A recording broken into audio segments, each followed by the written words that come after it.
இனிய சொல் நல்ல நடத்தை.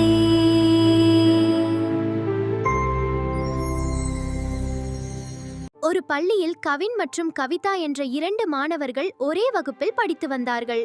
கவின் மிகவும் சண்டை பிடிக்கும் குணமுடையவன். யாரையும் மதிக்க மாட்டான். நண்பர்களுடன் அடிக்கடி சண்டை போடுவான். ஆசிரியர்களிடமும் எதிர்த்து பேசுவான். ஆனால் கவிதா அதற்கு நேர்மாறான குணம் கொண்டவள். எல்லோரிடையும் அன்பாகவும் மரியாதையுடனும் பேசுவாள். யார் உதவி கேட்டாலும் மறுக்காமல் செய்வாள். ஆசிரியர்களை மிகவும் மதிப்பாள். நண்பர்களுக்கும் நல்ல தோழியாக இருப்பாள். ஒரு நாள் பள்ளியில் தேர்வு நடந்தது. எல்லோரும் ஆர்வமாக தேர்வுக்கு தயாராகி வந்தார்கள். கவினும் கவிதாவும் தேர்வு எழுத தயாராக இருந்தார்கள். அப்போது கவின் தனது பேனா காணாமல் போனதை கவனித்தான். என்ன செய்வது என்று தெரியாமல் பதற்றப்பட்டான். அந்த நேரத்தில் கவிதாவிடம் ஒரு பேனா இருந்தது. கவின் அவளிடம் அனுமதி கேட்காமல் அவளுடைய பேனாவை பிடுங்கிக் கொண்டா. கவிதா மிகவும் அமைதியாக இருந்தாள். இந்த சம்பவத்தை ஆசிரியர் கவனித்தார். அவர் கவிதாவுக்கு மற்றொரு பேனாவை கொடுத்து கவினை அழைத்தார். ஆசிரியர் சொன்னார், இனிய உளவாக இன்னாத கூறல் கனி இருப்ப காய் கவர்ந்தற்று. இதன் அர்த்தம் என்ன மேம்? இதன் பொருள் என்னவென்றால், ஒரு கூடை நிறைய பழங்கள் இருக்கின்றன நினைத்துக்கொள்.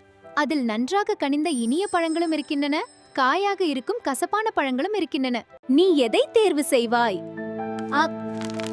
ஓ, கனிந்த பழம்தான் மேம். அப்படித்தான் மகனே.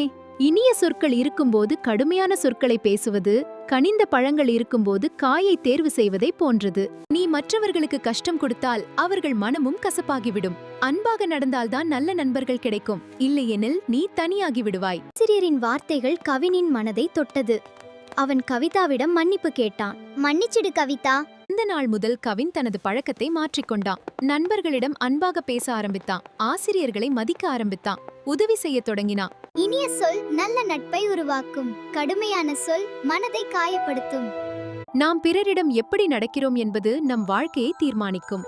இனிமையாக பேசுவோம், அன்பாக நடப்போம், நல்ல மனிதராக வாழ்வோம். குட்டீஸ்களே, இந்த கதை பிடிச்சிருக்கா? ஃபார்கானா வண்டர் வேர்ல்ட சப்ஸ்கிரைப் பண்ணுங்க, லைக் பண்ணுங்க, ஷேர் பண்ணுங்க. மீண்டும் ஒரு சுவாரஸ்யமான கதையுடன் வர்றேன். பபாய்.